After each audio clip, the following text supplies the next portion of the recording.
नमस्कार दोस्तों। बहुत दिनों के बाद एक बहुत अच्छा आज का ये वीडियो जो कि मैंने तैयार किया है केमिकल पीरियोडिसिटी और chemistry of main group elements का ये टॉपिक हर बीएससी और एमएससी के स्टूडेंट्स के लिए बहुत बहुत इम्पोर्टेंट साबित हो सकता है दोस्तों। जो भी स्टूडेंट्स सीएसआईआर या फिर नेट की एग्ज़ाम क्वालिफाई करने जा रहे हैं, यानी कि एग्जामिनेशन की प्रिपरेशन कर रहे हैं, बीएससी एमएससी की एग्जामिनेशन क्लियर कर रहे हैं, तो आप सबके लिए दोस्तों आज का ये वीडियो। और इस वीडियो में मैंने जो कि 10 क्वेश्चन इतने अच्छे कलेक्ट किए हैं कि ये एग्जामिनेशन में आपको बहुत बहुत हेल्पफुल हो सकता है। दोस्तों, एक रिक्वेस्ट करता हूँ कि मेरा ये वीडियो जो है, मेरे सारे वीडियो को आप एंड तक देखिए ताकि आपको सब्जेक्ट का या मेरे वीडियो का सही मायने में आपको सही समझ आ सके कि आप एग्जामिनेशन के लिए क्या तैयार कर रहे हैं, किस तरह के क्वेश्चन एग्जामिनेशन में पूछे जा सकते हैं। दोस्तों, बीएससी और एमएससी के सभी स्टूडेंट्स के लिए आज का ये वीडियो बहुत बहुत हेल्पफुल हो सकता है। फिर से एक बार रिक्वेस्ट करता हूँ, वीडियो को एंड तक देखिए। और दोस्तों, अभी तक आपने मेरी चैनल को सब्सक्राइब नहीं किया है तो बहुत जल्द सब्सक्राइब कर लीजिए ताकि मैं हर हफ्ते आपके लिए एक नया वीडियो नए क्वेश्चन के साथ भेज सकूं और आपकी एग्जामिनेशन प्रिपरेशन में कुछ मदद कर सकूं। तो दोस्तों, शुरू करता हूं आज का ये वीडियो। बहुत बहुत important MCQs about chemistry of main group elements.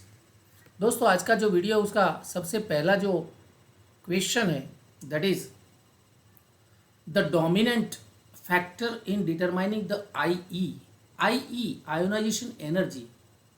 तो आयोनाइजेशन एनर्जी जो है उसको डिटरमाइन करने के लिए सबसे डोमिनेंट फैक्टर नीचे दिए गए ऑप्शन में से कौन सा है दोस्तों।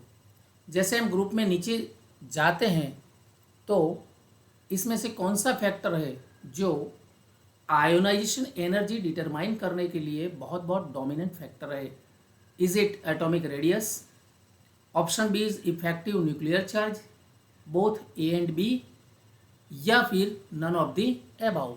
तो जाहिर सी बात है दोस्तों, जैसे हम ग्रुप में नीचे की ओर जाते हैं तो एटॉमिक रेडियस बढ़ती है, और जैसे एटॉमिक रेडियस बढ़ती है तो जो लास्ट इलेक्ट्रॉन लास्ट ऑर्बिटल में होता है वो सेंटर से बहुत दूर होता है, तो आयोनाइजेशन जो एनर्जी है उसके ऊपर बहुत सारी असर हो सकती है। तो option A is the correct answer, that is atomic radius. दोस्तों, question number 2, ionization energy of an element does not depend on, किसके ऊपर डिपेंड नहीं करती है? It's nuclear charge, penetration effect, the shielding effect, और ऑप्शन डी इलेक्ट्रॉन न्यूट्रलिटी। इन चारों option में से कौन सा ऑप्शन है जिसके ऊपर डिपेंड नहीं करती है आयोनाइजेशन एनर्जी? तो दोस्तों, सही आंसर है ऑप्शन डी इलेक्ट्रॉन न्यूट्रलिटी। इसके ऊपर आयोनाइजेशन एनर्जी जो है वो डिपेंड नहीं करती है। अब तीसरा बहुत अच्छा question, Which element has the highest first ionization energy? Highest first ionization energy इनमें से which element has, कौन सा एलिमेंट है जिसकी आयोनाइजेशन एनर्जी जो है, फर्स्ट आयोनाइजेशन एनर्जी हाईएस्ट होती है? Is it hydrogen, helium, nitrogen और नियॉन? तो दोस्तों, सही ऑप्शन है option B helium, highest first energy. क्यों हीलियम में? क्योंकि हाइड्रोजन में तो एक ही इलेक्ट्रॉन है, बहुत आसानी से आयोनाइज हो जाता है। फिर नाइट्रोजन में भी आसानी से 1s2 2s2 और 2p3, तो बहुत आसानी से 2p के इलेक्ट्रॉन आयोनाइज हो जाते हैं। लेकिन हीलियम की इलेक्ट्रॉनिक कन्फिगरेशन फिक्स है 1s2 और नियॉन की 10, 1s2 2s2 एंड 2p6। लेकिन atomic radius of neon is greater than the helium, दोनों की इलेक्ट्रॉनिक कन्फिग्रेशन ऑप्शन बी और ऑप्शन डी की, हीलियम और नियॉन की, दोनों की इलेक्ट्रॉन ऑक्टेट कंप्लीट है, फिर भी हीलियम केंद्र के साथ बहुत स्ट्रांगली बॉन्डेड होता है। दोनों इलेक्ट्रॉन हीलियम के जो है वो सेंटर से बहुत नज़दीक भी है, छोटा सा एटम है, और बहुत एट्रैक्शन के साथ बॉन्डेड होता है, एट्रैक्टेड है, so they can not be ionized very easily. तो जाहिर सी बात है कि हीलियम के जो इलेक्ट्रॉन्स है उसकी हाईएस्ट फर्स्ट आयोनाइजेशन एनर्जी होती है। Then question number 4, which has maximum I, दिए गए ऑप्शन में से मैक्सिमम आयोनाइजेशन एनर्जी किसकी है, Mg, Mg प्लस, Mg+2 या फिर सभी में इक्वल होती है। Mg, Mg प्लस, Mg+2 में ये सभी में इक्वल होती है। तो दोस्तों स्वाभाविक जाहिर सी बात है ऑप्शन सी Mg+2 सही आंसर होगा, क्योंकि मैक्सिमम आयोनाइजेशन एनर्जी जो है Mg में से एक इलेक्ट्रॉन रिमूव हो गया, फिर Mg+2 में दूसरा भी रिमूव हो गया, तो अब Mg+2 के पास ऐसा कोई इलेक्ट्रॉन नहीं है जो सरलता से बहुत आसानी से आयोनाइज हो सके। तो आंसर है Mg+2 जिसके पास मैक्सिमम आयोनाइजेशन एनर्जी होती है। Then question number 5, what is the SI unit of IE. दोस्तों आयोनाइजेशन एनर्जी का एसआई यूनिट क्या है, option A joule mole inverse, kilo joule mole inverse, kilo calorie mole inverse, या फिर electron volt atom inverse. तो दोस्तों सही answer है आयोनाइजेशन एनर्जी का एसआई यूनिट जो है वो किलो जूल मोल इनवर्स होता है। Then question number 6, the second ionisation energy is always higher than the first ionisation energy. First ionisation energy से सेकेंड आयोनाइजेशन एनर्जी हायर क्यों होती है, कौन सा कारण है। तो दोस्तों option A, electron is attracted more by the core electron,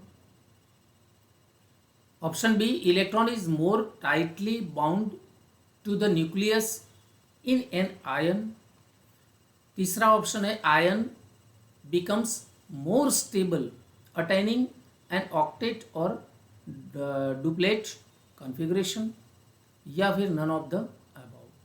तो जाहिर सी बात है दोस्तों ऑप्शन जो बी है लग रहा है कि electron is more tightly bound to the nucleus in an ion, क्योंकि एक बार जब आयोनाइजेशन हो जाता है और दूसरी बार जब होता है तो दूसरी बार जो इलेक्ट्रॉन आउटमोस्ट ऑर्बिटल में होता है फर्स्ट आयोनाइजेशन के बाद, वो जाहिर सी बात है कि केंद्र से न्यूक्लियस से ज़्यादा अट्रैक्टेड होता है, उसका जो केंद्र के साथ बॉन्डिंग है मतलब अट्रैक्शन वो ज़्यादा होगा। तो जाहिर सी बात है कि दूसरी बार सेकेंड आयोनाइजेशन एनर्जी जब होगी वो फर्स्ट से हायर होगी ही होगी। तो करेक्ट ऑप्शन ऑप्शन बी, क्योंकि फर्स्ट आयोनाइजेशन एनर्जी के बाद electron is more tightly bound to the nucleus in an ion, ion के अंदर ज़्यादा टाइटली बाउंड होता है। अब question number 7, which one is the following has smallest atomic radius. दोस्तों इसमें से स्मॉलेस्ट एटॉमिक रेडियस यानी कि परमाणुवीय जो त्रिज्या है, जिसको गुजराती में परमाणुवीय त्रिज्या बोलते हैं, एटम का रेडियस वो स्मॉलेस्ट किस में है।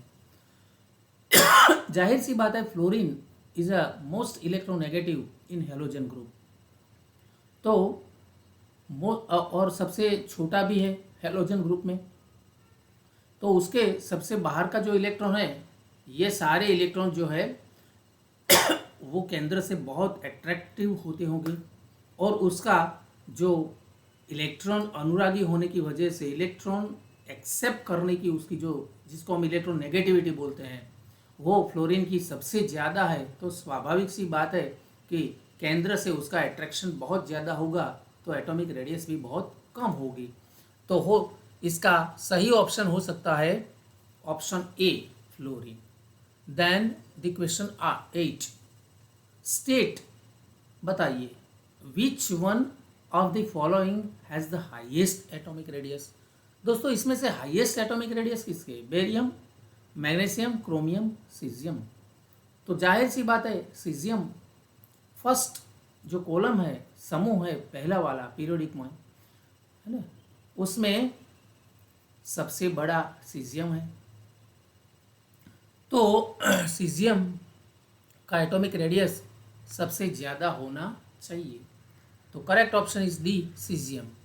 Then question number 9, in which case effective nuclear charge is minimum. तो इनमें दिए गए ऑप्शन में से कौन सा जो ऑप्शन है जिसमें इफेक्टिव न्यूक्लियर चार्ज मिनिमम है। It's beryllium, beryllium +2 ion, beryllium +3 ion, in all cases.